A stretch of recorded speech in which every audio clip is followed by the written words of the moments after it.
7th International Physics Olympiad, year 1974, IPHO. I offer private tutoring for Physics Olympiad preparation. I currently have openings. Message me if interested at fred1996@hotmail.com or use Skype name Eduard F. 1996. Problem number 1. A hydrogen atom in the ground state, moving with the velocity v, collides with another hydrogen atom in the ground state at rest. Using the Bohr model, find the smallest velocity v0 of the atom below which the collision must be elastic. At velocity v0, the collision may be inelastic and the colliding atoms may emit electromagnetic radiation.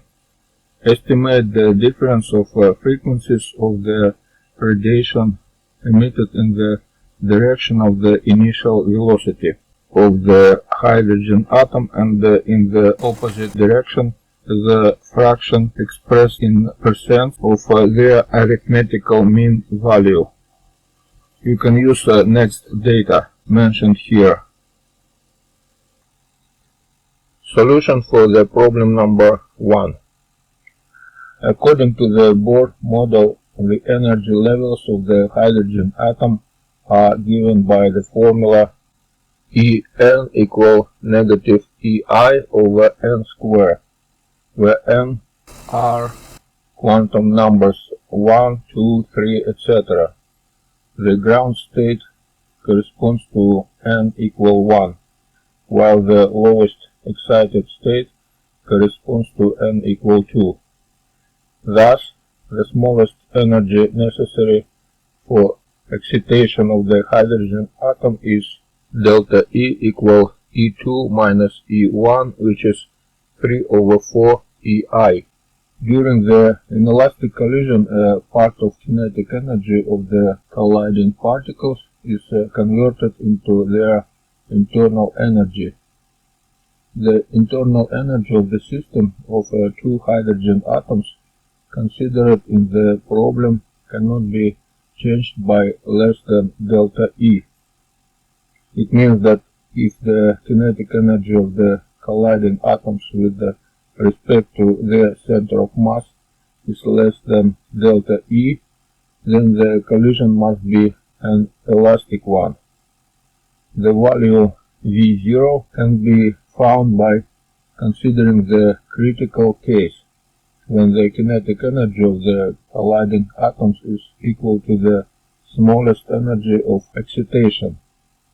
With respect to the center of mass, the atoms move in opposite directions with the velocities v0 over 2. Thus, we have 1/2 mh multiplied by 1/2 v0 square plus same 1/2 mh multiplied by 1/2 v0 square must be equal to 3 over 4 Ei. And from here we can find that v0 equals square root from 3 Ei over mh, which is approximately 6.26 multiplied by 10 power 4 meters per second. Consider the case when v equals v0. The collision may be elastic or inelastic. When the collision is elastic, the atoms remain in their ground states and do not emit radiation. Radiation is possible only when the collision is inelastic. Of course, only the atom excited in the collision can emit the radiation. In principle, the radiation can be emitted in any direction, but according to the text of the problem, we have to consider radiation emitted in the direction of the initial velocity and in the opposite direction only. After the inelastic collision, both atoms are moving in the laboratory system with the same velocities equal to 1/2 V0. Let F denote the frequency of the radiation emitted by the hydrogen atom in the mass center. It means at rest. Because of the Doppler effect in the laboratory system, this frequency is observed as C denoted the velocity of light, F1 equal 1 plus 1/2 V0 over C multiplied by F. For radiation emitted in the direction of the initial velocity of the hydrogen atom, and F2 equal 1 minus 1/2 V0 over C multiplied by F for radiation emitted in opposite direction. The arithmetic mean value of these frequencies equal to F. Thus the required ratio is delta F over F equal F1 minus F2 over F, which is V0 over C. In the above solution, we took into account that V0 much less than speed of light, c. Otherwise, would be necessary to use relativistic formula for the Doppler effect. Also, we neglected the recoil of atoms in the emission process. One should notice that for the visible radiation, or radiation not too far from the visible range, the recoil cannot change significantly the numerical results for the critical velocity V0 and the ratio delta F over F. The recoil is important for high energy quanta, but it is not this case. So that was solution for problem number 1. 7th International Physics Olympiad, year 1974, IPHO. I offer private tutoring for Physics Olympiad preparation. I currently have openings. Message me if interested at fred1996@hotmail.com or use Skype name Eduard F1996. Problem number 2. Consider a parallel transparent plate of thickness D. Its refraction index varies as n equal n0 over 1 minus x over r. A light beam enters from the air perpendicular to the plate at the point A, xa equals 0, and emerge from it at the point B at an angle alpha. First, find the refraction index NB at the point B. Second, find XB, it means value of X at the point B. 3. Find the thickness D of the plate. Data: N0 equal 1.2, R equal 13 centimeters, alpha equal 30 degrees. Solution for problem number 2. Consider a light ray passing through a system of parallel plates with different refractive indexes, like in this figure. From the Snell law, we have n2 multiplied by sine beta 2 equal n1 multiplied by sine beta 1. In the same way, we get n3 multiplied by sine beta 3 equal n2 multiplied by sine beta 2, etc. Thus, in general, we have ni sine beta I equal constant. This relation does not involve plates' thickness nor their number, so we make use of it also in case of continuous dependence of the refractive index in one direction, in our case in the x direction. At the point A, the angle beta A equal 90 degrees, and the refractive index at this point is n0. Thus, we have NA sine beta A equal NB sine beta B, and N0 equal NB sine beta B. Additionally, from the Snell law applied to the refraction at the point B, we have sine alpha over sine 90 degrees minus beta B equal NB.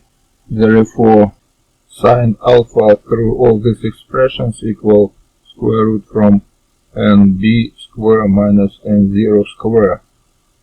And numerically we have NB equal 1.3. The value xb can be found from the dependence and x given in the text of the problem.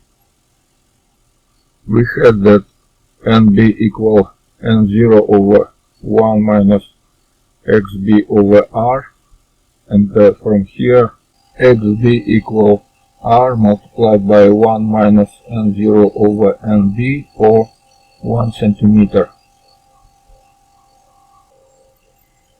The answer to the third question requires determination of the trajectory of the light ray. According to considerations described at the beginning of the solution, we may write that n from x multiplied by sine beta from x equal n0. And from here we have sine beta equal r minus x over r. But from here we can count what is tangent beta. Tangent beta equal sine over cosine, which is finally this expression. But we can tell that tangent theta equal the first derivative from y over x. So that will be this expression, which we can integrate and get that y equals square root from r square minus r minus x square plus some kind of constant. But we know that in point 0 y equals 0. So it means that constant equals 0, and finally we can get this expression, which represents perfect circle in the center in point O, which is going from point A to point B. We already know that A prime B equal 1 centimeter. It means that B prime B equal 12 centimeters. It means that D equal B prime O, which is finally 5 centimeters. So that was a full solution for problem number 2. 7th International Physics Olympiad, year 1974, IPHO. I offer private tutoring for Physics Olympiad preparation. I currently have openings. Message me if interested. My email is fred1996@hotmail.com, or you can use Skype name Eduard F1996. Problem number 3. A scientific expedition stayed on an uninhabited island. The members of the expedition had some source of energy, but after some time these sources exhausted. Then they decided to construct an alternative energy source. Unfortunately, the island was very quiet. There were no winds, clouds uniformly covered the sky. The air pressure was constant, and the temperatures of air and the water in the sea were the same during day and night. Fortunately, they found a source of chemically neutral gas outgoing very slowly from a cavity. The pressure and the temperature of the gas are exactly the same as the pressure and temperature of the atmosphere. The expedition had, however, certain membranes in its equipment. One of them was ideally transparent for gas and ideally non-transparent for air. Another one had an opposite property. It was ideally transparent for air and ideally non-transparent for gas. The membranes of the expedition had materials and tools that allowed them to make different mechanical devices, such as cylinders with pistons, valves, etc. They decided to construct an engine by using the gas from the cavity, show that there is no theoretical limit on the power of an idle engine that uses the gas and the membranes considered above. Solution for problem number 3. Let us construct the device shown in figure 1. B1 denotes the membrane transparent for the gas from the cavity, this one, but non-transparent for the air, while B2 denotes the membranes with the opposite properties, this one. It is transparent for the air but non-transparent for the gas. Initially the valve Z1, this one, is open and the valve Z2 is closed, this one.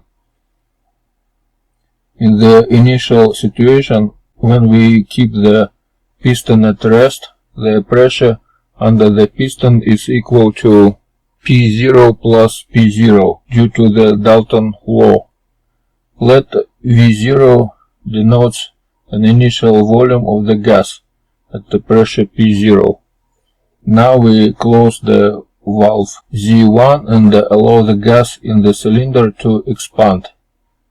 During movement of the piston in the downwards direction, we obtain certain work performed by excess pressure inside the cylinder with respect to the atmospheric pressure P0. The partial pressure of the gas in the cylinder will be reduced according to the formula P equal P0 V0 over V, where V denotes a volume closed by the piston as a thermal process. Due to the membrane B2, the partial pressure of the air in the cylinder all the time is P0 and balances the air pressure outside the cylinder. It means that only the gas from the cavity effectively performs the work, figure 1. Consider the problem of limits for the work that can be performed during isothermal expansion of an initial portion of the gas.